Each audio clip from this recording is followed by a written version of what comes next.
and moments to cherish, an honor to treasure. A very warm welcome to one and all dignitaries. The eminent speaker of this evening, Dr. Subramanian Swamy, our chairman, Shri Dr. Kamal Gupta ji, Arch Principal Dr. Neelam Arora, all principals of other colleges, professors, and dear students. I, Dr. Sangeeta Makar, member of this college, am privileged to be on a journey to unfold this evening for all of us with some very distinguished members of our country. At this note, may I request our IT team to kindly play the national anthem and request all to kindly rise. Thank you.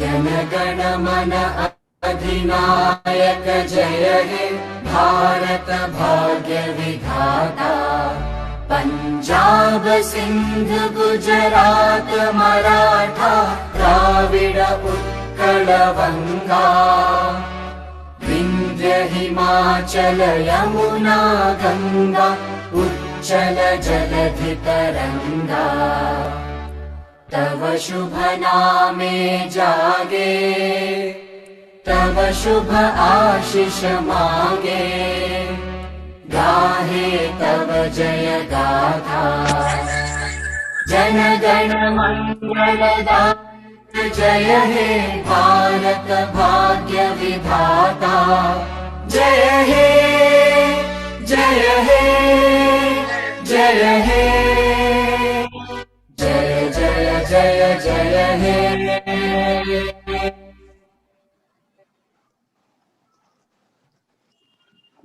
Taking the evening forward,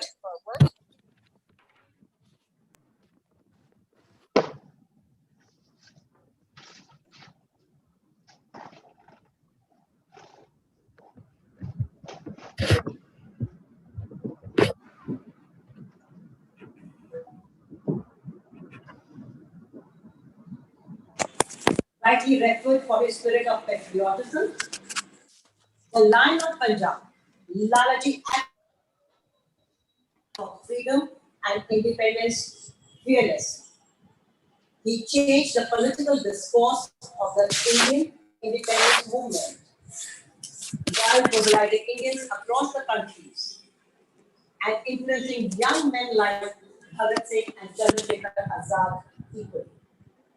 Though Lalaji was interested in almost all the fields of activities contributing to the enrichment of national and social life, the cause of education was always uppermost in his mind. It was therefore desired by our late Prime Minister Shri Lal Bahadur Shastri that the most befitting way to commemorate the memory of the great patriot was to start an institution of higher education. Thus, the Lala Lajpatrai Memorial Trust was formed in 1959 on the eve of the birth centenary celebration of late Lala Lajpatrai ji to work for the objectives which were so near and dear to his heart. With the formation of this trust, the next logical step was the establishment of Lala Lajpatrai Institute, upholding the core objectives and passion of imparting knowledge. The institute is ably led by its visionaries, the management, and able administrators. Celebrating life in its splendor of enriching heritage and nurturing education, each year on Lalaji's birth anniversary, we pay our homage and respects to him. Today, on January 28, 2021, we, the Lala Lajpatrai Institute, taking the tradition ahead, we celebrate the legend, Lala Lajpatrai's 156th birth anniversary, with very special moments to unfold ahead. At this note, may I request our chairperson, Shri Dr. Kamal Gupta ji, to extend the welcome address for the evening.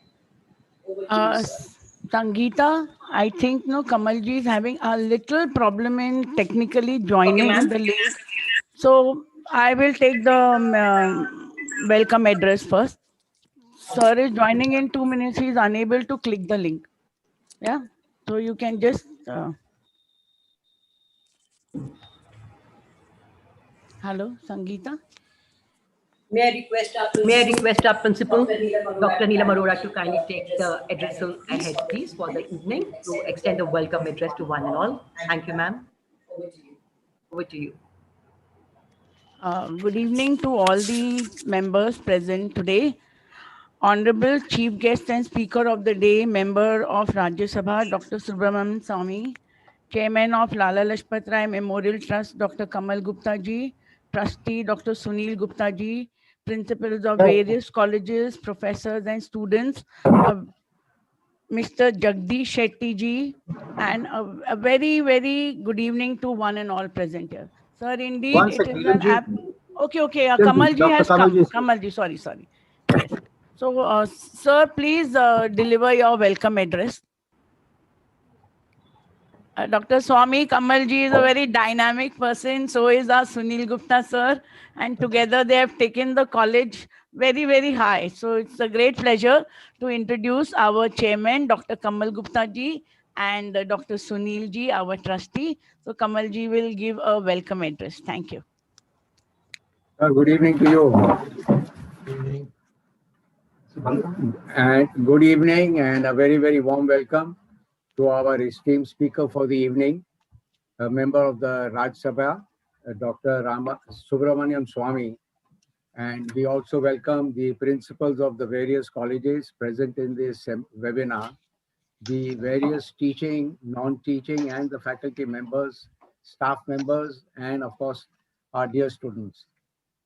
It is indeed a great pleasure for me to extend this warm welcome to our esteemed speaker, Dr. Subramanian Swamy, who has so kindly consented to spare his valuable time and address the participants present today. Being the memorable occasion of the 156th birth anniversary of our inspiration, Lala Lajpatrai ji, our very own Punjab Kesari. As you are all well aware, this college was founded in 1972 to commemorate and perpetuate the memory of our national hero, Lala Lajpatrai ji, and as we are guided by the mission, which was very close to his heart, which is the cause of education. The the Lala Lajpatrai Memorial Trust was formed in 1959 on the birth centenary of our great freedom fighter. And since then, we have always strived to work for the objectives that were very close to Lalaji's heart. And this college is one of the outcomes of these objectives. Since inception, 28 January, the birthday of Lalaji, has always been treated as a special day by our college. And it has become a tradition for our college to hold the annual Lala Lajpatrai Memorial Lecture on this day. On this very special day, over the past decades, we have had the good fortune of having heard several brilliant orators and well-known personalities from a very wide and diverse spectrum of areas taking this platform and share the views with our students and the participants. This is one of our small efforts on the part of the college management to keep the fire ignited by Shri Lalaji burning bright and making sure that his birth anniversary is a day not only to remember his contribution very, very strongly to the independence of India, but also his spirit and the unwavering drive towards contributing in all fields of activities leading to the enrichment of national and the social lives and the people of our country. This year, sir, we are fortunate to have an extremely well-read, strong, opinionated, and extremely knowledgeable personality like yourself, Dr. Subramanian Swamy, amongst us to deliver this 48th Lala Lajpatrai Memorial Lecture. Dr. Swamy has been an inspirational speaker, and his strong oratorial powers and prowess and courage of conviction and clarity of thoughts are well known, and I need not elaborate on them further because we have the person himself amongst us present to prove this particular statement absolutely right to the hilt. Without much further ado, on behalf of the management of Lala Lajpatrai Memorial Trust and the management of Lala Lajpatrai College, I would once again like to extend my warm welcome to Shri Dr. Subramanian Swamy, and also to all the participants who are attending this lecture online as well as through the on-tube streaming, and hope that we will have a wonderful session listening to Dr. Swamy's views on the concept of Atmanirbhar Bharat, which is the need of the hour for India to take its rightful place among the leading superpowers globally and show the world the very way forward. Thanking you very much, sir, and thanking you everybody for an extremely fruitful session ahead. Thank you. Thank you, sir. Thank you for your enlightening words. And I'm sure they always have played a role of inspiration and motivation to one and all of us in the Institute. May I now request our dear Principal Ma'am, Dr. Neelam Arora, to kindly give her welcome address.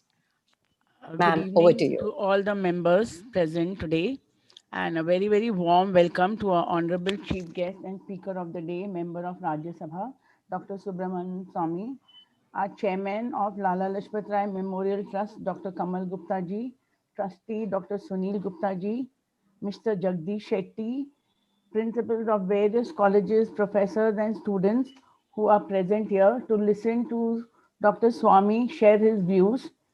It's my great honor and pleasure to welcome Dr. Swamy on this auspicious day of 156th birth anniversary of Lala Lajpatrai ji, popularly known as Lion of Punjab. Lala Lajpatrai ji is remembered as an Indian politician outspoken in his advocacy of a militant anti-British nationalism. It is the tradition of the college to hold memorial lectures every year, and this is our 48th lecture. And who better than Dr. Swamy to share his views, who is not only a great leader and Indian politician, an eminent economist and statistician, but also connects to the students because he was delivering lectures at IIT and at Harvard. So, sir, you can connect to the youth, to us, to every age. I feel, sir, you're the most apt person for our memorial lecture today. And it is really our pleasure to hear you listen to your views on Atmanirbhar Bharat, the clarion call given by our Prime Minister, and the need of the hour. I think because we need more job providers than job seekers. So day we become Atmanirbhar, that will be the real progress. Thank you once again, sir, for accepting our invitation and looking absolutely forward to meet you. I wish it was in person. We would have been glad to welcome you, but I'm sorry, the only way I can felicitate you is by offering my namaskar and a very humble namaste to you, sir. And I am sorry I can't offer you flowers and shawl online, but consider this as a humble felicitation, and we look absolutely forward to listening to your views. Thank you once again for joining us. Thank you, Neelam ma'am. That was a very warm welcome address to our guest of the day and to all present. May I take this moment ahead and request the IT team to please open the small video as an introduction to our sir, Dr. Subramanian Swamy. IT team.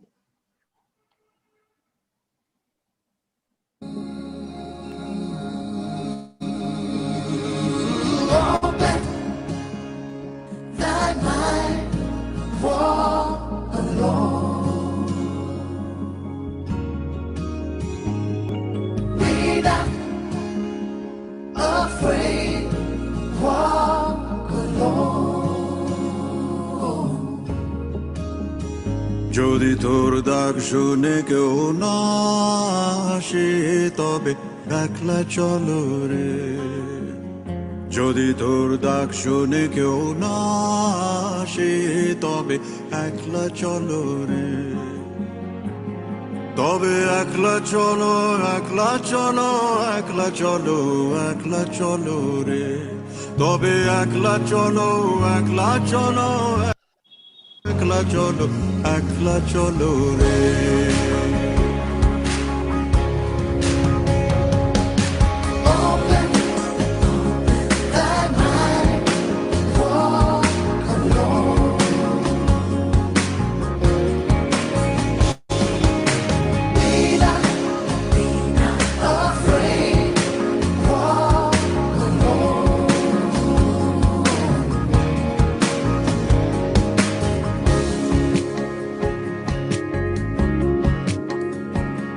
যদি কেউ কথা না কয় ওরে ওরে ও ভাগা কেউ কথা না কয় যদি সবাই থাকে মুখ ফিরায় সবাই করে ভয় যদি সবাই থাকে মুখ ফিরায় সবাই করে ভয় তবে পরাণ খুলে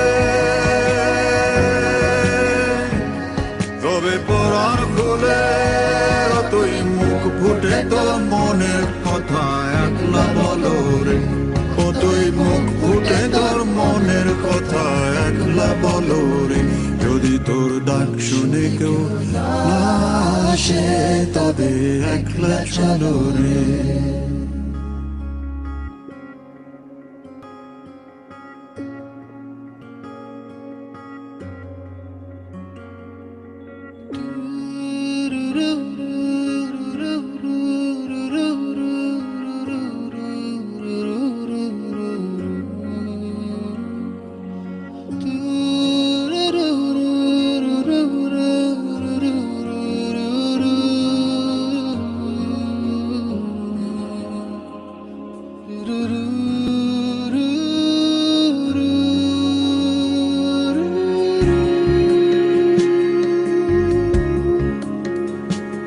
जब काली घटा छाए ओरे हो रे हो अंधेरा सच को निगल जाए जब दुनिया सारी डर के आगे सर अपना झुकाए जब दुनिया सारी डर के आगे सर अपना झुकाए तू शोला बन जा वो शोला बन जा जो खुद जल के जहां रोशन कर दे अकला जलो रे जो खुद जल के जहां रोशन कर दे अकला जलो रे যদি তোর ডাক শুনে কেউ না আসে তবে একলা চলো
Thank you so much. So heartwarming. Such an eminent personality with such a diverse stature of interest, both at national and international platform of meeting political, spiritual leaders, and so much more. We got to see a glimpse of it, sir. It's really an honor, and we are so grateful that you are here with us today. May I request to give a formal introduction.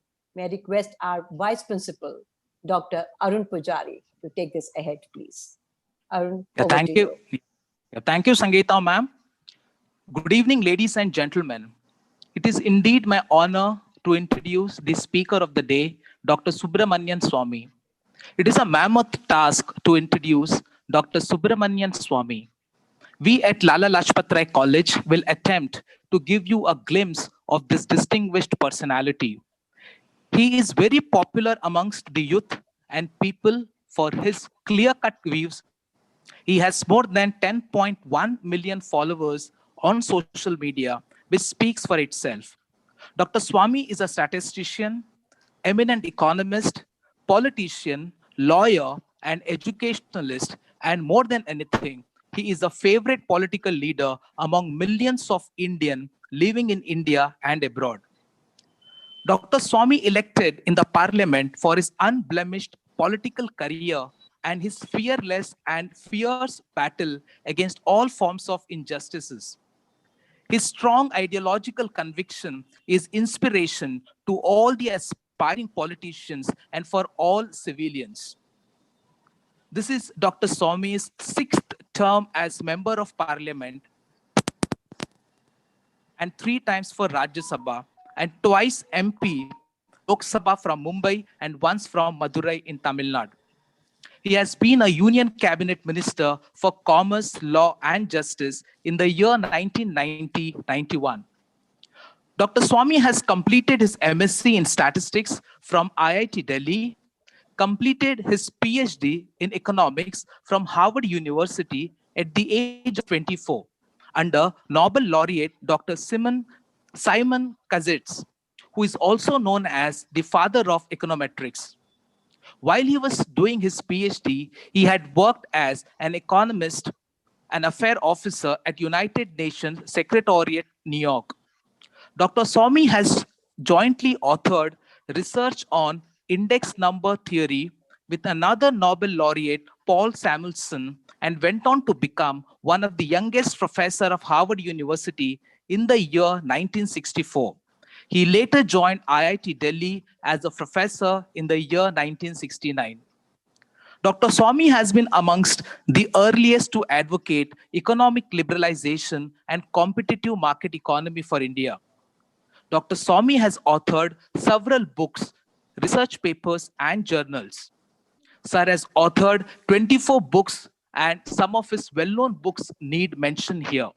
Some of his best-selling books are Economic Planning in India, Economic Growth of China and India, Kailash and Manas Sarovar, A Journey, The Assassination of Rajiv Gandhi, Unanswered Questions and Unasked Queries, South Asia in the New Millennium, Hindus Under Siege, Ram Setu, Symbol of National Unity, Corruption and Corporate Governance in India, Building Ram Temple, Legal Perspective, Reset, Regaining India's Economy Legacy, which is the recent book in the year 2019. He has received several awards and was ranked 25th most powerful Indians by Indian Express in the year 2017. Dr. Swamy embodies ideology of, if not me, then who? In this direction, he single-handedly raised issues pertaining to identity and Indianness by arguing petition in personal cases in Supreme Court for some of the high-profile people in the country. He played the crucial role in cases, namely, got the Kailash Manasarovar Hindu pilgrim route opened from Chinese for Hindu pilgrims and was in the first batch to go there. He got a stay from Supreme Court against the demolition of Ram Setu. He has been in the forefront on the legal case for construction of Ram Mandir in Ayodhya by legal means.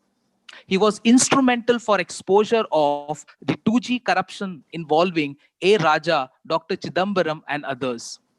He exposed the National Herald newspaper scam involving Sonia Gandhi, Rajiv Gandhi, and other Congress leaders, and then filed criminal cases against them, and they had to take bail and are now facing criminal trial. Sir has successfully fought numerous PILs and corruption cases in various courts of India. He had filed case in Supreme Court against EVM used in election earlier. He got the pending Ram Mandir court case expedited in the Supreme Court, which led the recent verdict by the Supreme Court. He fought the emergency imposed by Srimati Indira Gandhi in 1975 and entered parliament undetected in spite of an arrest warrant in August 1976 and escaped again abroad to oppose the emergency. Dr. Swamy is a public figure widely respected for his honesty and for his crusade against corruption, class action, and public interest litigation in Supreme Court of India. He is considered as the leading figure in the successful struggle during 1975-77 period for the restoration of constitutional democracy in India. He has also taken the lead in promoting Indo-China, Indo-Israel, and Indo-Sri Lanka normalization of bilateral relations. So, at the end, I would like to say more than anything, Swami's life is a journey featured by absolutely fearlessness, which comes from his personal integrity and conviction. So, ladies and gentlemen, without much ado, with immense pleasure and gratitude, let me welcome Dr. Subramanian Swamy on behalf of our college. Thank you. Thank you so much. Thank you, Arun. That was such a befitting introduction, though very, very comprehensive. I'm sure there are more to go, which can still take a longer time for us to digest so much of us, sir, and never be enough. Sir, at this note, I borrow your sentence. If not you, then who? For this very befitting moment, for the 48th lecture to commemorate the birth anniversary of Lala Lajpatrai ji, we welcome you and we request you to take over for your address, sir. Over to you, sir. Thank you very much, Honorable Chairman of the Society and the College, the Honorable Trustee and the Honorable Principal, students, professors, ladies and gentlemen. It's a great honor not only to be invited to the Lajpatrai College in Bombay, which I used to see almost regularly whenever I passed Haji Ali. And my in-laws' house was in Nepean Road. So whenever I had to go to my constituency in Northeast Bombay, I had to pass your college. And I was impressed by the huge building there. And always thought, when will I get a chance to go there and give a lecture? So today, that thought has been fulfilled, and thank you very much for it. The topic is Atmanirbhar Bharat. Now, the translation into English could be in several forms. It could be self-sufficient India. It could be self-reliant India. And so these are different meanings. If it is self-sufficient India, I think it's not a good slogan, because now the world is become so united by transportation, by internet, and so many other things. That will be very difficult to be self-sufficient in everything. It doesn't also make economic sense to be self-sufficient in everything. You have only to strive for what I call as the self-reliant India, which means that whatever India can produce cheaply in relative terms to the global prices, India must produce that and not import it. And whatever India can trade, then from the earnings of that trade, it can import what it is unable to produce in our country.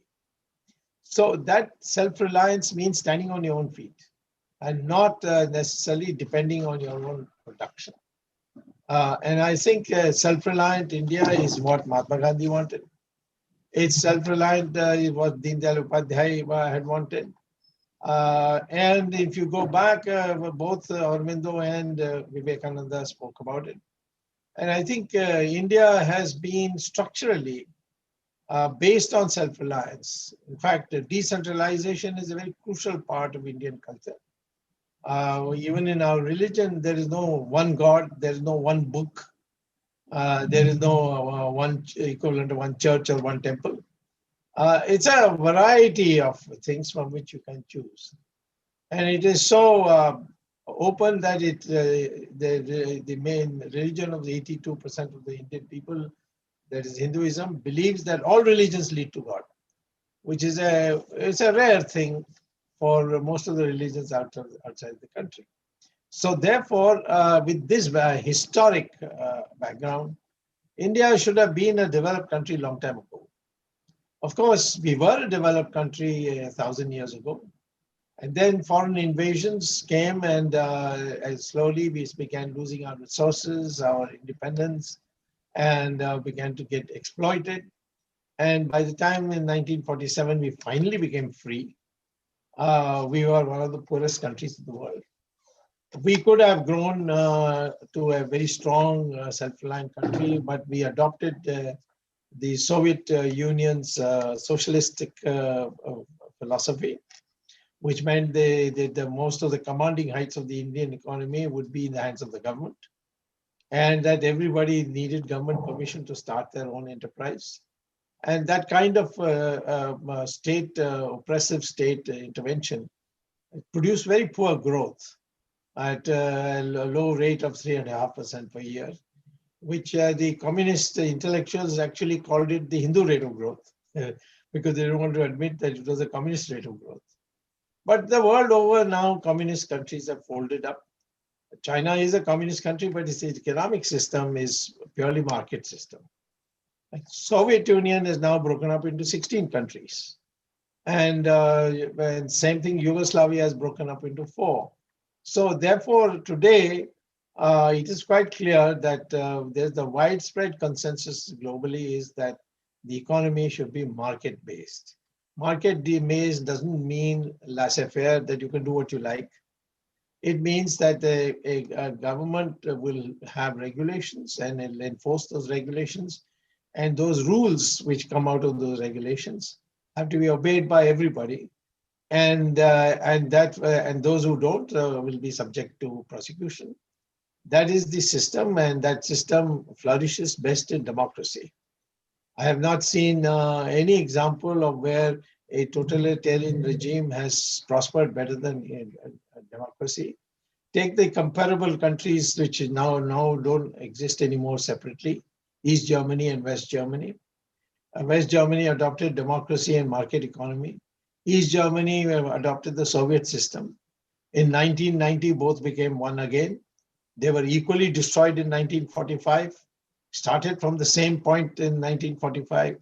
And then by 1975, Germany was a developed country, whereas East Germany, even today, is at the underdeveloped part of the United Germany. Same thing happened with the comparison of Koreas, North Korea and South Korea. The South Korea is a democratic market economy and is far ahead of the totalitarian regime of North Korea. And even China, which was poorly progressing after it gave up this controlled economy, or what they call as the socialist economy, they have been making a great deal of progress. And India too, after when first I became a minister in Chandrasekhar's government, we introduced some reforms. Then Narasimha Rao came, he became prime minister, and I also held a minister rank position in his government as chairman of the WTO mandated labor standards and international trade commission. During this period, we gave up all the socialism and 5-year plans and so on. And we grew very fast. Starting from a very low base, we went all the way up in 5 years during Narasimha Rao's period to 8%. And today we are within striking distance of 10 to 12%. So the question today is Atmanirbhar Bharat should be for what? We need Atmanirbharta in defense also. We need Atmanirbharta in a number of sectors. But if I start dealing with all these subjects, then of course, I think I will probably need a few days and not a period like you have assigned me in this lecture. So I will concentrate on the economic side and tell you what Atmanirbhar Bharat means. That is self-reliance, or Swalamban, as it's called in Sanskrit, where you stand on your own feet. And that means what? And that is the way we should move. That is how I would say. At the moment, it is still a slogan. It has not been translated into concrete policy, clear policy. What is policy? Policy is, number one, a clear statement of objectives, then a clear statement of priorities within those objectives, which comes first, which comes second, and so on. And third is the strategy you will follow to achieve those objectives according to the priorities. And finally, the resource mobilization for that strategy. So all four pillars must be prescribed before you can have a policy. Just loosely using the word as the newspapers use of policy and all, that's not policy. So if anybody talks to you about policy, please ask them, what's your objective? What is your priorities? What is your strategy? And where are you going to get the resources from? So these four questions are basic to economic policy of a country. Now, what should be our objective? My opinion is, first of all, our objective should be a growth rate on GDP not less than 10%. It could be more, little more, could be 12%. But as far as the present is concerned, for the last 6 years of our BJP rule, the growth rate has been actually coming down. People don't want to admit it. In fact, party people are not happy if it is pointed out. But if you look at the official statistics, you will find that we started with a 8% growth rate in the first year, but then we began to go down, and the last quarter of 2021, which is January 1 to March 31st, we were down to 3%, which was lower than what was achieved during the Soviet Russian model period. So it was a steady decline, and there are reasons for it. And I'll briefly mention in passing the reasons for it, but it's there in my book, Reset, which has become a bestseller, I'm happy to say. In that, I've given the entire thing. You must remember, India can grow very fast because India was a developed country for thousands of years as a history. At least if you look at the Mahabharata period, is 3000 to 20 BC. That is about 5,000 years ago. The description is all of a developed country. If you take the Chinese Buddhist monks who came to India, like Fa Xian and Yuan Chuan, they all describe a glorious India. Even other visitors who came before the Mughal invasion and thereafter the British imperialism, they all would describe how much plenty there is in India.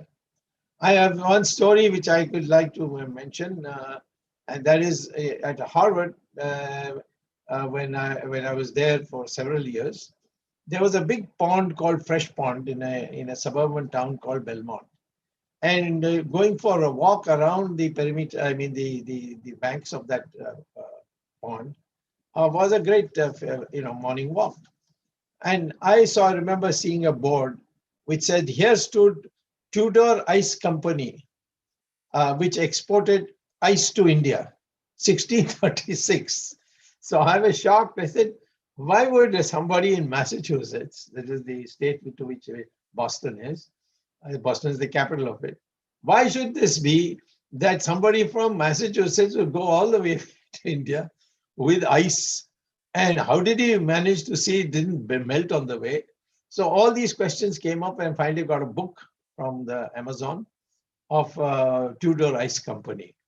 And what it says is that people had heard in Massachusetts of the vast amount of goods that are available in India, spices, gadgets, so many things by those standard, and they wanted to go to India. And so they didn't know how to go. So they collected all the gold they had with them and then went to India. And they started going every year. So one day the Rajya of Kanchipuram, because the port they entered was in Tamil Nadu, below Madras, there's about 150, 60 kilometers south is a town called Kanchipuram. So in the harbor there, they used to dock and then they would buy. So one day the king of Kanchipuram asked them for coming together for a dinner. And in that process, he asked them, how are you being treated? They said, very, very well. but we have one complaint. So the king said, what is that? They said, we come here, we buy, and we have to bring gold coins. Can you now buy something from us so that our ships don't come empty? And then with the money that we earn, we'll buy your goods here. So the king said, what can I ask for? In India, we get everything. So there's nothing we can import. If you're welcome to come here and buy, but I don't think that I can as a king persuade anybody to buy anything from you. So they said, no, something should be there. So finally he said, I've never seen snow. And I hear in your country, ice falls from the sky. What he meant is snow falls from the sky. And I would like to see that, because in Kanchipuram, there's no ice at all. And there's no question of refrigerator on those days. He says in north, the Himalayas, yes, plenty of ice is there. But that means going a long distance. So if you bring ice, I'll buy. So what happened is, in that pond, they in the winter used to freeze. They put sawdust and then cut it up, and then put it in the ship, in a wooden ship. Those days ships used to be made of wood, and brought it all the way to India to sell. That was the United States of America in 1636, selling ice to India so it could buy spices and weapons and so many other things. What a change has taken place today, you see. So I would say that please remember your history. And if you could do it 1,000 years ago, you can definitely do it again. Become a developed country again, and become so self-sufficient or self-reliant that people will come to your country to buy. And with what they pay, you can buy something from them which you don't want to produce in our country. So I would say growth rate of 10% per year is minimum. But we have not achieved 10% growth rate except for a year or two in the last 20, 30 years. It's and the last 10 years, that is 2010 to 2020, we never went above 8%. So I think now it will be desirable for us to focus our attention on how to get a 10% growth rate. Now, it can be done, but it requires a stewardship, which presently is lacking. I'm very frank about it. You see, it's a technical, economics is a very technical subject. It's not enough to be a professional economist, but you must also have political savvy. You must know what is the pulse of the people. What is it that they want? So I'm going to put before you an economic policy which can grow, make you grow at 10% per year, make you overtake China in the next 10 years, and be a challenge to the United States in another 20 years. That program is something that's doable. And a small experiment, because we didn't, with Chandrasekhar, I lasted a year, and with Narasimha Rao, we lasted 5 years. After that, I haven't had a chance to be in government. But in those 5 years, we have done the maximum acceleration in the growth rates which were never there before after 1947. And so I think today also the policies I'm saying, if they are implemented, you will grow at more than 10%. But let's say 10%. And how is that possible? So I would say objective, 10%. Technically, those all economists would know, our growth rate is roughly equal to percentage growth rate of GDP per year is roughly equal to the rate of investment, which means total investment divided by the GDP. And that divided by the capital efficiency coefficient, which is called incremental output ratio. Incremental capital output ratio. Now, the incremental capital output ratio, if it's number 3, it means that if you invest 3 rupees here, every year you will get 1 rupee ad infinitum. So the larger the number, the larger the number is, the more inefficient you are. So Japan, for example, did its growth by bringing down its incremental capital output ratio to 2. We are today at 5. So it's highly inefficient economy. So now we must start thinking in terms of efficiency. One of the causes of the inefficiency in the use of capital is because of corruption. Because corruption produces black money. Black money is used for luxury production. Luxury production raises the market for more investment in it. So in India today, we have almost 70% of our investment directly or indirectly going to luxury production, when we should be producing for the middle class and the lower class and so on, and at cheap prices. So this capital efficiency, how to bring it about? And if you can buy today, the Indian economy is capable. Of course, during this Corona period, it didn't achieve those levels.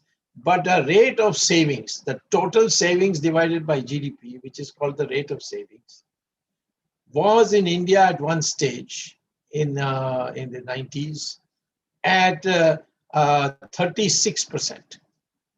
And if your capital output ratio is 3.6, that means 36 divided by 3.6 is 10%. So that's a rough rule of thumb calculation. You want a growth rate of 10% and you have a rate of investment of 36%, then if your capital output ratio is not above 3.6, you will get 10% growth rate. If its capital output ratio is only 3, then you'll get 12% rate of growth, 36 divided by 3. So it's a simple arithmetic, but it gives you a guidance that first raise the level of savings. How do you raise the level of savings? And that and for that, the strategy question comes. So priority today in India is that we must accelerate our growth rate to at least 10% per year. Then only we can become Atmanirbhar. Then you will produce enough goods to export, and then whatever you want you're not having in your country, you can import. So this is priority number one, that you want to reduce the inefficiency in the use of capital. And how is that to be done? One way was to denationalize, but that denationalization period is now over, in the sense all these big factories that we had, which were white elephants, are all more or less privatized. So now I don't think that we are. I think there's a tendency today to think this as a panacea, denationalize everything. I don't think so. The state needs to also be there as a competitor, and it should not leave the entire field open to the private sector. So the priority is to bring down the inefficiency in the use of capital. And for that, your tax policy, your enforcement, the criminal enforcement directorates, all these must be on, clean and able to execute these things. So why I've been fighting corruption is not that the corruption somehow is bad, somebody is making more money than me. That's not the issue. The issue is that corruption corrodes the system. First, it gives you substandard products. Why after every monsoon, Bombay roads have got potholes? I mean, Bombay is the most advanced city in Asia, and it has roads which are terrible. It's not even worthy of the most backward nation in some parts of the world. This is because the tender is put there, then there is manipulation, and inferior products are put in for the construction of the road. And one monsoon comes, it goes.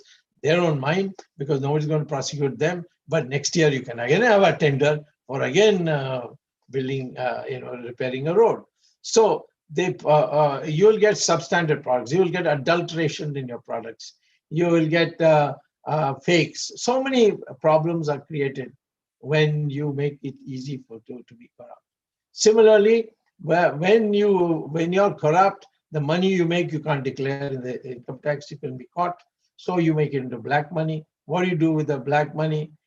You can't use it for building a factory because you will be immediately discovered. So then you use that money for luxury goods. So you build a big house, lovely house with so many rooms, all with the Italian marble, etc., air conditioner in every room. So all these luxury goods become profitable to produce because there's a market for it. The numbers may be small, people are wanting it, but the amount they are willing to spend is large. So the investment priorities start changing in favor of the rich, and they start producing rich man's goods and not the common man's goods. So we need to do both. I'm not saying don't produce rich man's goods. Of course you should. You should be in the forefront of that, and with our labor surplus, we should be able to compete abroad and finish them off.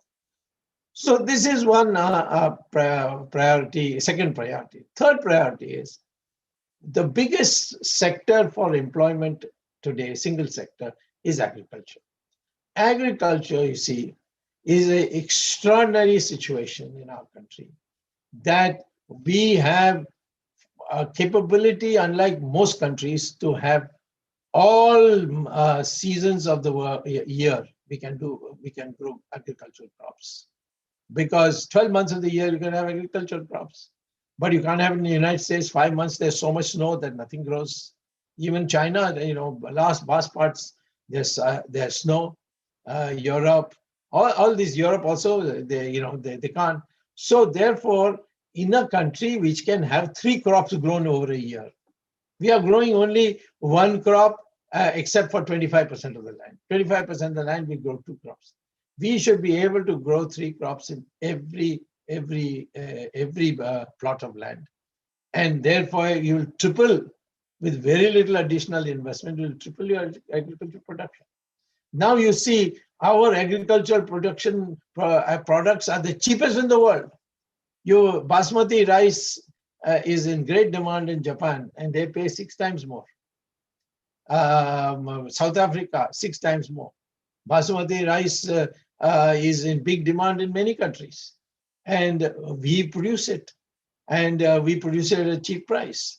And you can find many other things, fruits. I mean, fruits are the best fruits of Alfonso mango. There's no match for it.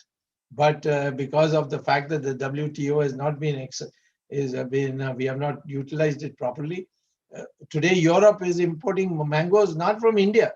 They're importing from Africa, which is not worth eating, according to me, compared to the Indian mangoes. So here is the area. Take milk. We have 150 million cows, all emaciated. Not. If you had properly fed them and brought them up in proper gaushalas, you can produce so much milk that you can export it abroad, because milk in Europe is 6 times the price of milk that you get in India. And yet, 150 million cows, the average yield of a cow is only about 200 liters per year. Whereas a single Israeli cow can give you 11,000 liters per year. No magic. There are methods to do it. The Israelis will teach you that. So therefore, here are the agricultural sector's main problem is we have made them slaves into thinking, all right, you produce something, and then you go to the market, and then the government will say, okay, I'll give you a minimum support price, and so on.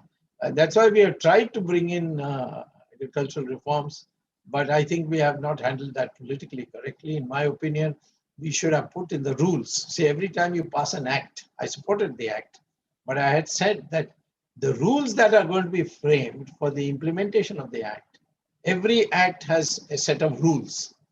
And those rules are the ones that guide you how to implement the act.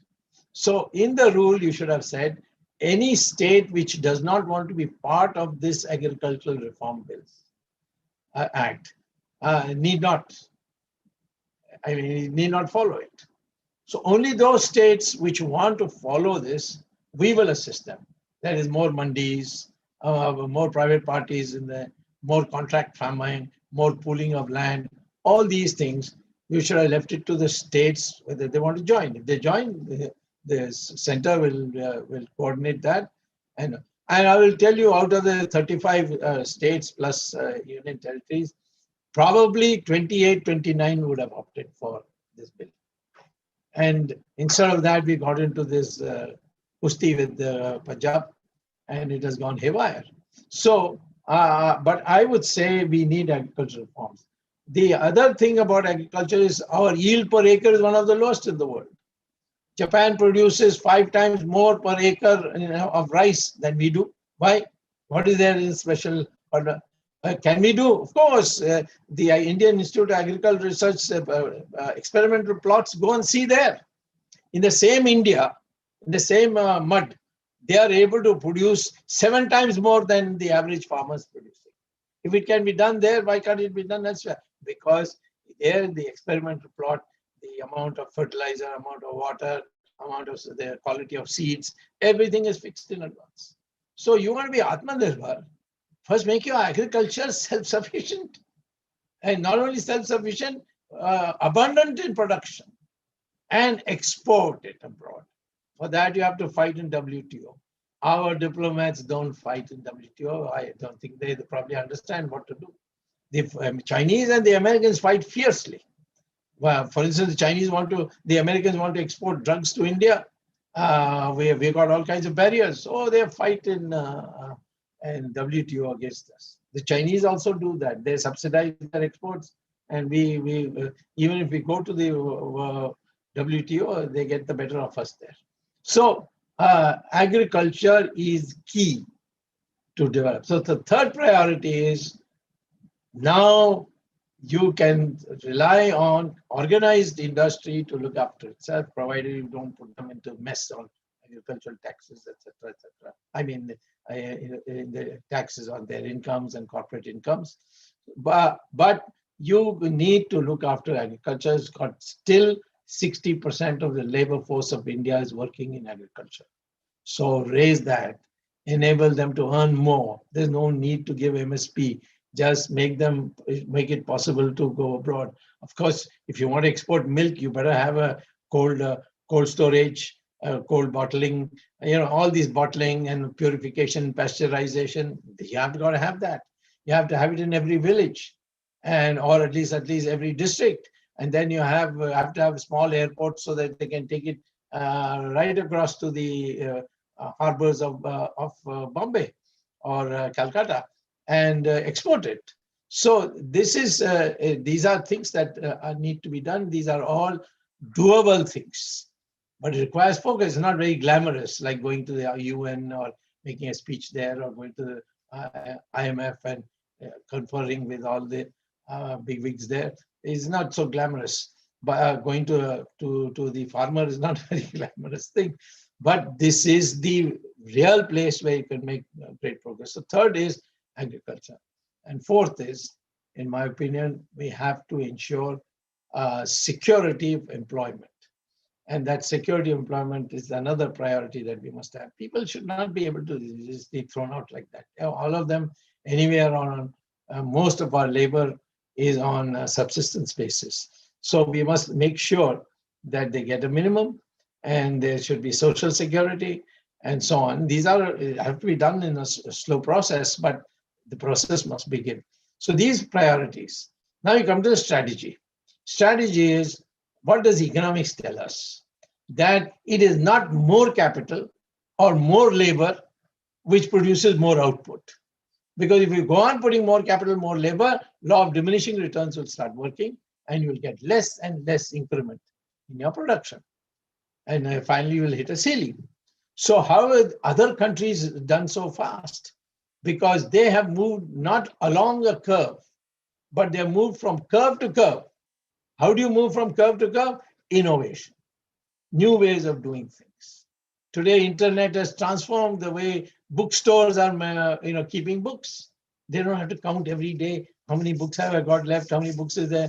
They just look at the computer will just send you a message, and you'll know what's your stock, how much is there. So all these innovations, India needs what kind of innovations? First innovation it needs is to desalinate seawater. It's not a great thing anymore. The Israelis have perfected it. The Israelis are a friendly country. They're willing to give it to you for long-term, very, very long-term loans, because they're producing so much. The Saudi Arabians are using it. The UAE is using it. All of them. That's why today you find Israel is getting diplomatic recognition from these people, because they are desert lands. They know only Israelis can have the technology to do it. They have the irrigation system, drip irrigation system. It's a wonderful system which saves water. But you need to produce more water, and that can only come from the sea. And by desalination, That is, you take the salt out. And it's not that India doesn't know. I will tell you, for example, I've seen 2 desalination plants and I'm damn impressed how it's working. One is in the Atomic Energy Commission reactor near Kalpakam in Valgala. There the municipality said, we can't give you water. So they said, okay, we'll desalinate the water. The only place in India, in Tamil Nadu, where you can get pure drinking water straight from the tap is in Kalpakam, because they desalinate seawater, and it is much purer than any water you can purify from taking river water. So desalinate. Same thing I saw in Jamnagar. There's a oil refinery of the Ambanis, and when they set it up, the Jamnagar municipality said, we can't give you water. So they set up a desalination plant. No,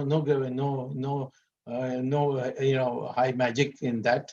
They imported it from abroad. The Israelis can sell you any number, and they put it there. And today they produce so much water, not only for the factory, but they are actually giving it to, selling it to the Jamnagar municipality. So this shows that water problem is not there. Second, most of our rivers are either almost dry or all the water is going into the ocean. Take, for example, Kerala. It has 46 rivers. All of them, without exception, 90% go to the Arabian Sea. The water goes. Same thing with Godavari. Same thing with Krishna. So many rivers you have. But on the other hand, Kaveri, there's no water or not enough water. Every year there's a fight.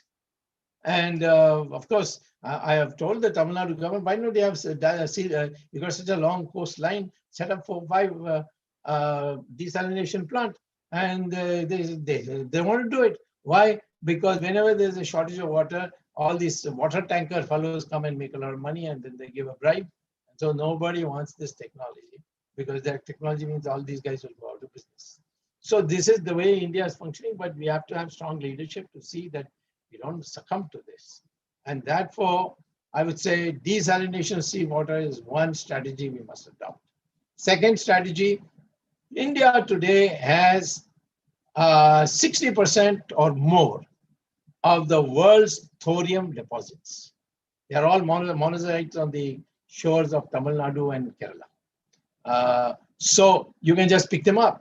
One day I saw in the newspaper that somebody had been being prosecuted under the Atomic Energy Act for exporting sand from the beaches of Tamil Nadu. So I couldn't understand. I mean, why can you prosecute somebody for exporting sand?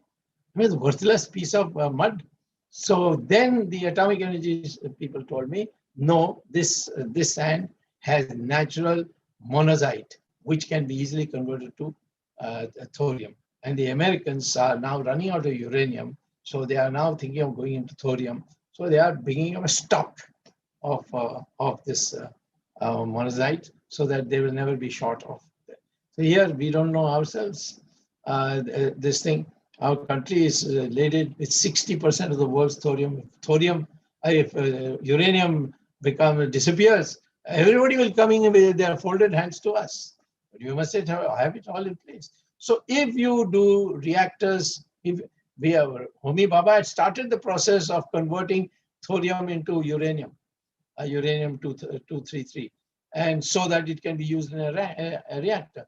But after Manmohan Singh signed the Indo-US Treaty on atomic energy, that is stopped. And that research is stopped. Now we must revive that and do it. Third is, we are so dependent on crude oil from abroad. Every day they give us the cock and bull story that, oil prices are going up, so petrol prices should go up. In my opinion, in India, petrol prices, after all the profits, everything, cost, everything added, refinery, everything added, at the petrol pump to sell to you should not today cost 1 rupee more than 40 rupees. And yet it is now 86 rupees or 90 rupees. So this is all mismanagement. So fuel should be cheap. And I think what we should do is go for hydrogen fuel cells and electric cars. Now, Americans have started this Tesla. Now, Tesla is coming to India. I mean, we are pioneers in solar energy, and we forgot all about it in the meantime. And we are now thinking of cars coming from America to use solar energy or hydrogen fuel cells or electric cars. So innovation is a way of increasing the productivity of your capital and your labor. Going along the curve, you will hit the ceiling because the law of diminishing returns. But if you move from curve to curve, then higher productivity results because of these innovations. So strategy has to be focused on innovation, see your strengths where you are, see your weaknesses, remove them. India will become a great country. Resource mobilization is the last point. And I am fed up hearing all these people where the resources come from. I mean, we are not a banya individually, that every time we would be wondering how are you going to match the accounts. I mean, economy is an interdependent body. It is not a bilateral transactional system. If you do something here, it has something there. If supposing I increase the demand of the bicycle industry, then the steel industry will be affected by that because the demand for steel will increase. So normally an economy is macroeconomic is described by something in mathematics we call as matrix. And the matrix analysis is used to know that if I put something here, what will be the effect somewhere else. So that is something that we have to learn. Resources can come from anywhere. In when I said that, you see, this income tax is ruining our country. Abolish personal income tax. You don't need personal income tax. How much are you getting? 4 lakh, 5 lakh crores. That's about all. And can you get such resources from elsewhere? Of course you can. I proved it when I got the 2G spectrum to be auctioned. And suddenly you got 4 lakhs. Then they said, oh 2G, how long can you use that? I said, now then you use 3G, then 4G, 5G, 6G. Why are you worried about the next century when your own century you're not concerned about? So therefore, alternative resource plenty. If I if the government auctioned the coal blocks, which we didn't, we started giving on personal influence. Coal blocks, if you auction, you will get 11 lakh crores in 1 year. And like this, many other things also. You can even sell thorium, no problem, but the government must do the selling, not by smugglers. So there is no shortage of resources. Second, everybody says deficit financing, they're all illiterates. Any minister, if he talks to you about deficit financing, will completely regard him or her as an idiot. There's no such thing as deficit financing, be bad or good. It depends on the situation. If there is a shortage of demand in the country, printing money will increase the demand and therefore buy up the supply, and the economy will move. If there's no supply and then you put a pump in money, then demand will go up, inflation will rise. So it's a situation. Today's situation is supply is more than demand, because you have more or less killed everybody, you see. And this corona has given a deadly blow. What would I do? I would print notes and tell Mr. Gadkari, build 8-lane highways from Delhi to Chennai, from Calcutta to Bombay. Go build. He'll go on giving employment. People will get cash. They will go and buy in the market. The market will start moving. This is the kind of thinking that is necessary. Now, unless either the Prime Minister understands economics, he can't understand economics. I know, because he said, I will, in 5 years, create a 5 trillion economy in GDP. Well, our GDP at that time, when he made that statement, was 2.5 trillion. So 5 means doubling. Doubling in 5 years means how much? 14.4% per year in GDP growth. Now, I told him also, I said, you can't, don't please say this. It'll mean you don't know economics. Unless you think that inflation should be also included in the growth rate calculation, which is of course absurd. So I am saying that please understand these micro outlook had a devastating effect. In America, there was a huge depression in the 1930s. Why? Because when the economy, when the president of the United States in 1926 or 27 called his economists and said, you see, elections coming, there seems to be a lot of unemployment. What's the best way to reduce so that I don't have problems in the elections? So they said, by the old economics that they knew, they said, you see, the wage rate is too high. This collective bargaining of unions has raised it so high. So employment is not taking place. So you talk to the trade union and say, listen, at least for the election, we'll have some decline in the wage rate. And then after that, after the elections, they can raise it. So the president then spoke to the trade unions agreed, and they reduced it by 10%. Wage cut, voluntary, because of the decline economy. Guess what happened? More unemployment took place. Why? Because when you cut the wage rate of a worker, his purchasing power has also gone down. So he'll be buying less, which means those shops and so on at the marginal stage, they'll all collapse.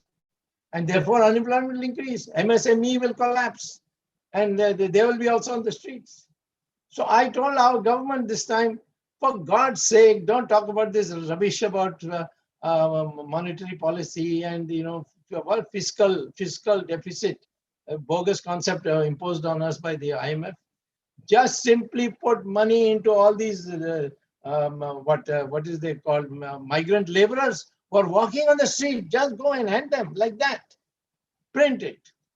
So they said, my God, what you will create chaos? No, they will go and buy. And there is shortage. Look at the middle class. They want to buy cars, but no, they don't have money.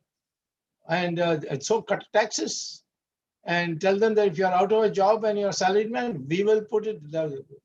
Whatever is false. President Trump just did exactly that. He sent checks to every salaried employee got a check for his monthly salary from the government. And that's how the American economy, for all you have, is still in a buoyant stage. So these are some of the things which we have to think out of the box. And it can't be done without knowing economics and knowing economics thoroughly. And not knowing economics is not enough. You must have the political status to be able to get your way. And that means you need a team. The Prime Minister must have a confidence in some economists who can think out of the box, and then the whole cabinet acts as a team. That is not there at the moment, so I have no hope that in the near future you will see economic growth stepping up. You may see in the media, today's media is a pussycat media. Anything can be written in it. Don't go by it because nobody checks what they said earlier. Today, the budget is tomorrow, is coming out day after. Please see what all the media says, and then after 1 month, just keep that newspaper hidden somewhere, and 1 month later, take it out and you'll see that none of it has come out true, whatever has been said by the media. So don't go by that. Go by hard theory, hard analysis. You can't grow unless you have innovations. You can't have innovations unless you motivate people to do research and development, for which you have to not have 1.5% or less than, I think 1.2% is of GDP is now in the R&D in our country, whereas in America it is 4%, China it is 7%. So therefore don't wonder, oh, China is doing this, China is doing that. You put money, our researchers are brilliant. They go abroad and we can do all kinds of good work there, but they're not able to do it in India because there is that kind of freedom has not been provided to them. That yes, you will continue to earn even if you don't results. Try again. We want desalination, we want hydrogen fuel cells, and so on and so forth. And you can also connect all the rivers by digging, because some are surplus in the north and some are deficit in the south. So have a water grid. So there are so many things to be done, and you want Atmanirbhar Bharat. This is the way to do it, not by slogans. Thank you very much.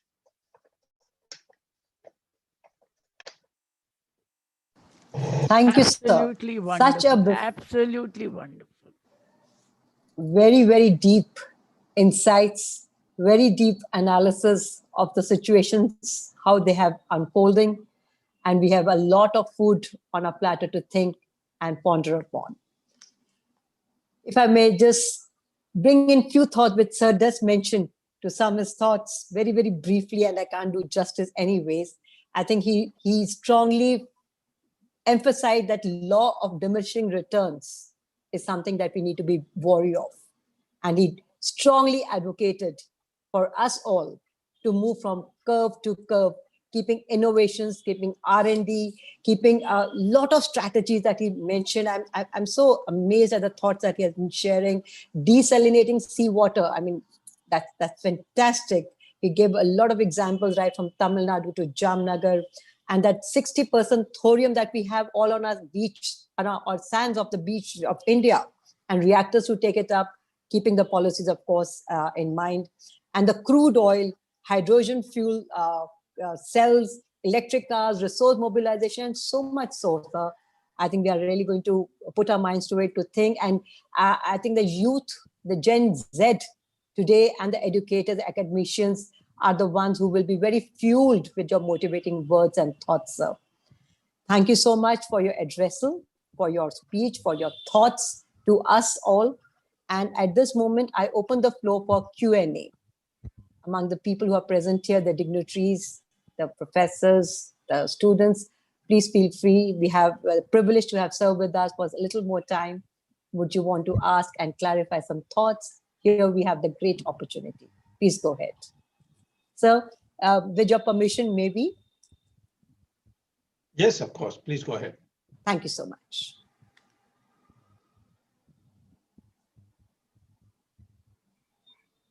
May we have the question and answers, Q&A? Good evening, sir, and all the dignitaries present on board. Thank you for such a lovely session, sir. Myself, Divya Charan, a third-year student from Lala Lajpatrai College of Commerce and Economics. So my question to you is, vocal for local has become one of the buzzwords for Atmanirbhar Bharat campaign. But do you think with the kind of lack of awareness about quality norms and practices in many areas, can Indian products and services face competition from international brands? Well, it depends on the question. Today, I would say in vaccine, 100% Indian company is far superior to a British conglomerate, including Spanish and all this called Oxford AZ. It's far superior, far safer. I'm a member of the Standing Committee on Health in the Parliament. And that Standing Committee, we have been holding hearings. And we are amazed how the media has completely missed out the story. Bharat Biotech has produced a much safer by a different process vaccine than the Covishield or something that is not produced in India. That's produced in Oxford University, brought here for mass production. It's outsourced to us. We are the coolies. And whereas this is 100% Indian, we don't have the confidence that Indians could do anything. And we are all the time thinking, can we face we have got brains which are demonstrated in the world. The head of the Microsoft is an Indian today, Amazon, I mean, go anywhere, there are Indians. Even Biden's cabinet is full of some, for the first time, some 16 Indians. So Indians have a long history. I mean, after all, we are the world's most prosperous country for thousands of years. And today we don't have that confidence because we are not taught about our past properly. We are not told. Inferiority complex is built. We are scared of taking risk. One of the things that I find most depressing about Indian students is everyone wants a steady job. Why don't you set up a company and discover something? They don't want to that because there's risk in it. And so he wants a job where there's a monthly salary and with all the perks, and then at the age of 60, 65, he retires, and with his pension fund, he buys a house and watches television. This is what has been the story of the Indian elite. So I think these are all attitudinal changes that have to be brought. Please don't think that we will have any problem. First, produce for yourself. Don't care the hell out of exporting. You can export many other things which we are already doing, exporting. I don't think that this method of thinking would be helpful, because I don't blame you, because when I was a student, I was brought in all kinds of crazy notions. People, we all as students used to laugh at yoga. We used to make fun of it. We used to call it circus gymnastics. And now you see, all over the world is yoga. World Yoga Day is also being observed. So I think you should know that we Indians have that native ability to innovate, and we must tap that. Thank you so much, sir, for answering. Yeah. Sangeeta, I want to ask one question. Of course, by all means, So- ma'am. So very pertinently, that was just in my mind. Like you said, the moment people finish their education, all they look for is a steady job. Because security is the most, even if they do management courses, they go for good placement. So do you think, sir, for Atmanirbhar Bharat, entrepreneurial skill development is the answer to this problem? It's the key basis. Only Can you elaborate here? How can the youth think like this, that we have to be entrepreneurs and job providers rather than job seekers? Be good parents. It's the parents who create all this fear in the child. Don't do this, don't do that, don't do this. You know, I remember once going Disneyland, and there was my wife and I were going, and looking at Disneyland. There were a couple with two children, and the children were asking questions, why it is like that, why Mickey Mouse has got such big ears, why this, why that. I was thinking, in Indian circumstance, if a child comes on pestering with questions, what will do? You'll give him a smack and say, keep quiet and see and enjoy yourself. This is the Indian mentality. You see, we don't understand that women, for example, are equally intelligent to men, but everybody thinks that all a woman has to do is, I mean, if she likes to be a housewife, I have no objection. But, you know, it's a waste of talent. 50% of your population is doing menial work. So we have to have a social change. And the social change cannot come without your knowledge of your past. We have got a warped idea of what we were.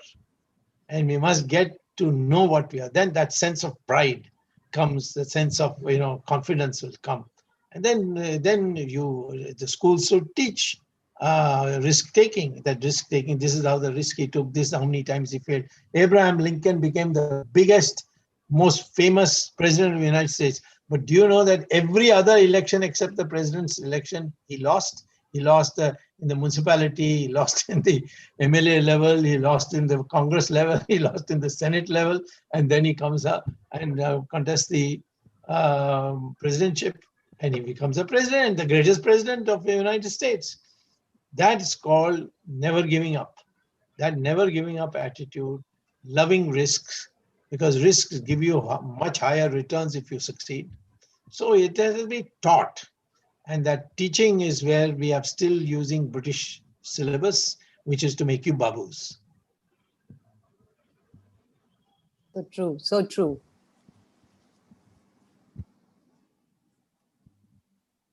Good evening, sir. I'm Professor Mona Thakkar Pandya from Lala Lajpatrai College of Commerce and Economics, and I'm teaching in the BMS department. Yeah. I have a question, sir, that will this Atmanirbhar Bharat Abhiyan will generate, or it will create or increase more NPS for the banks? Though State Bank of India has said that it is on a safer position, it's very strong on it.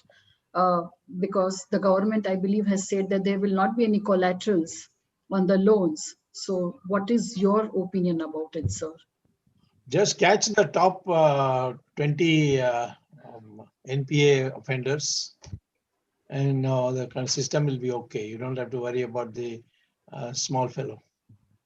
The NPA is due not so much to bad business ventures, but a conspiracy that carries on between the high-level industrialists who has connections with politicians and the bank officials.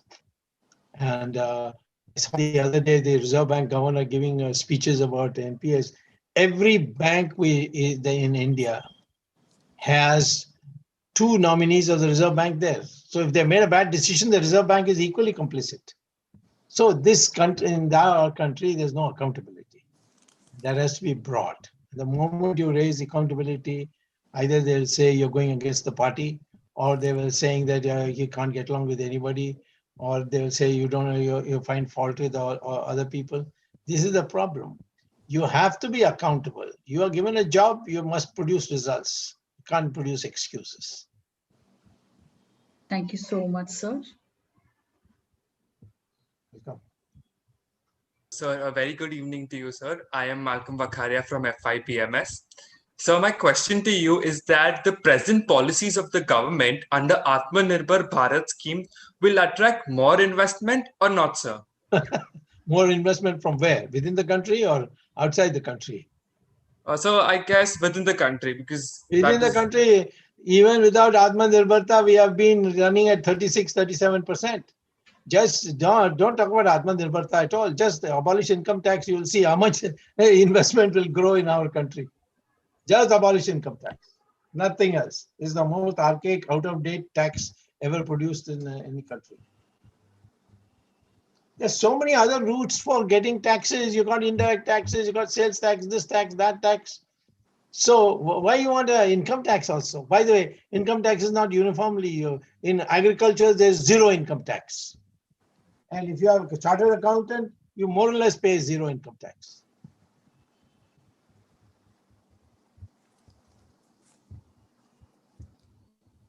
Thank you, sir. May I have some more questions? Anybody would like to take another question? Hello, sir. This is Dr. Arun Pujari here, Vice Principal of... Sir, I just want to know that how Atmanirbhar Bharat is different from Make in India. You asked that to Modi. Not I don't know. He said because.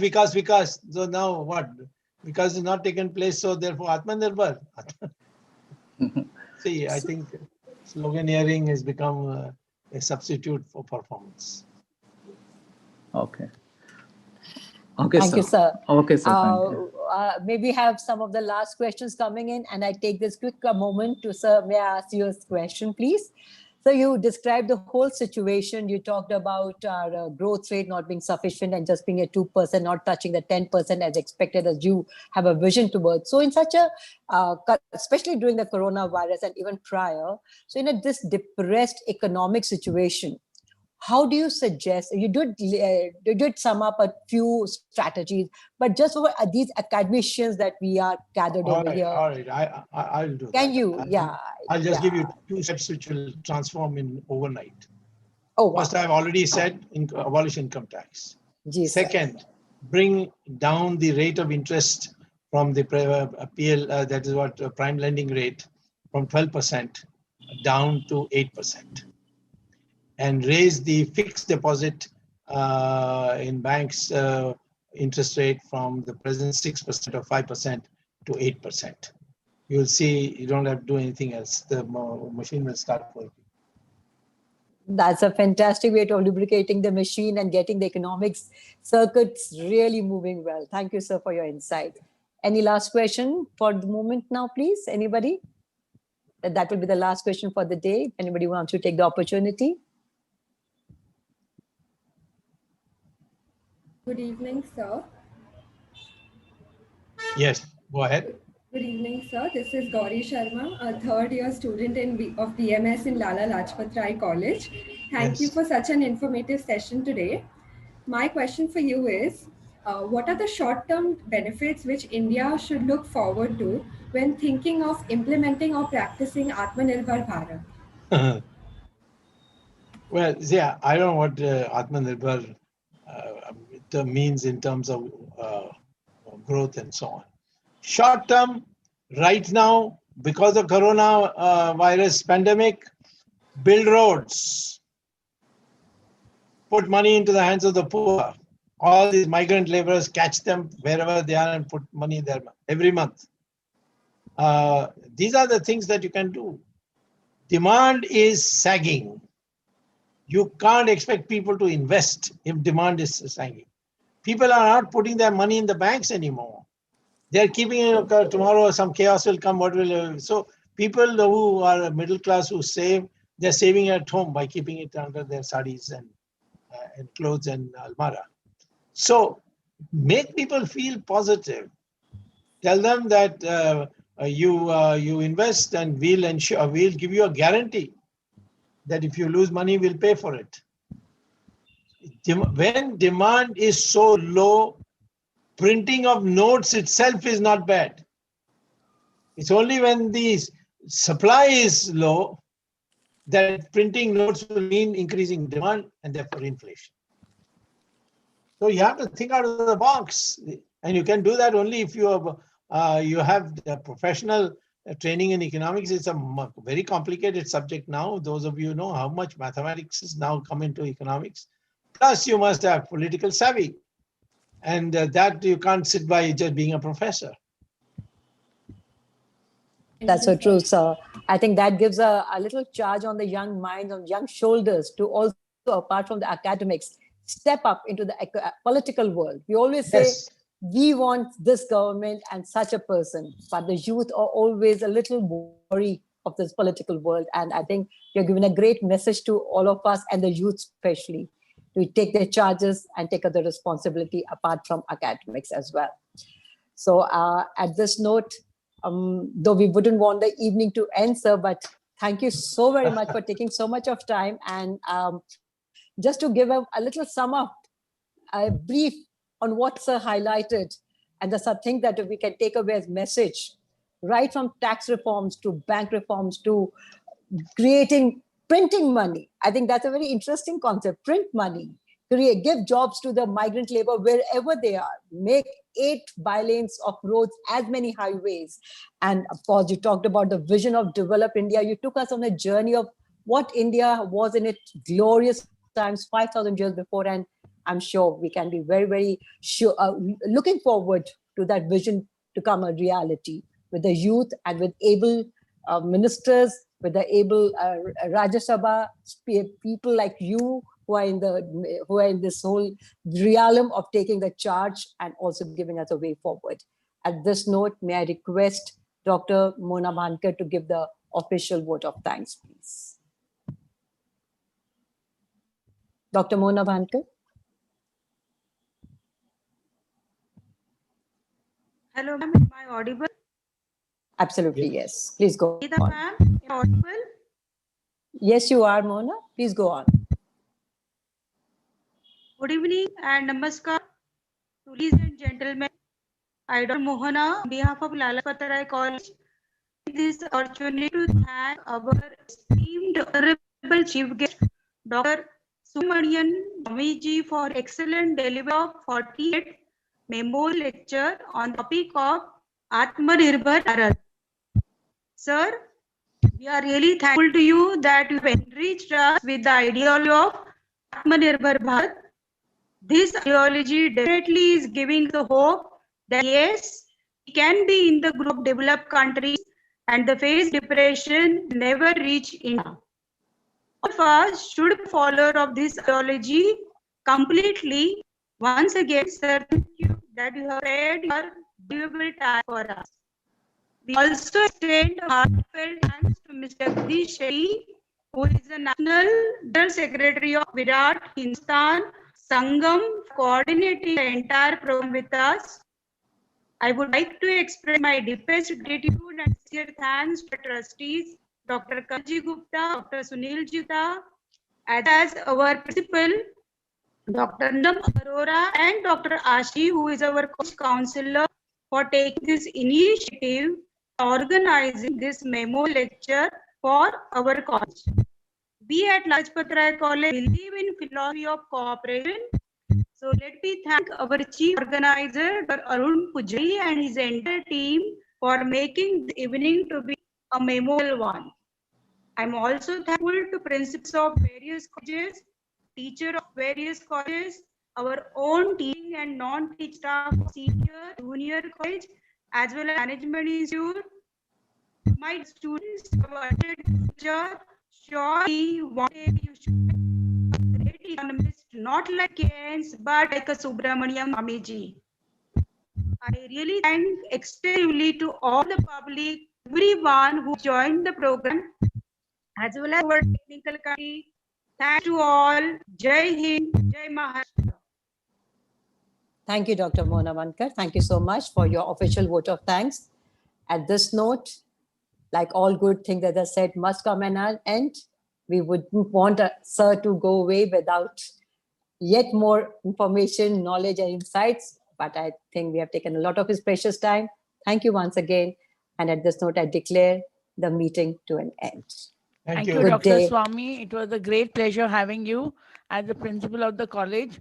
I extend a very, very warm thanks to you for sparing your valuable time. Thank you Thank so you so much. much. It was absolutely insightful. Thank you. I look forward to another opportunity. When you come to visit Mumbai, sir, it would be a great pleasure Sure. if you would come personally to our college and we would get the pleasure of listening to you live. Be in touch That is with something Jagdish. would really enhance our joy. Thank you so much. Be in touch with Jagdish Shetty. He lives in Bombay. All right. Thank you. As it is, you said your in-laws stay very close to our college. Yeah. So when you go to meet them, you can drop in for a cup of tea with us. Okay, all right. Thank you. Thank you so Okay, much. promise. Yes, sir. Please. Very grateful to you, sir. Thank you. You have a good evening ahead. Good day. Thank you. And good night.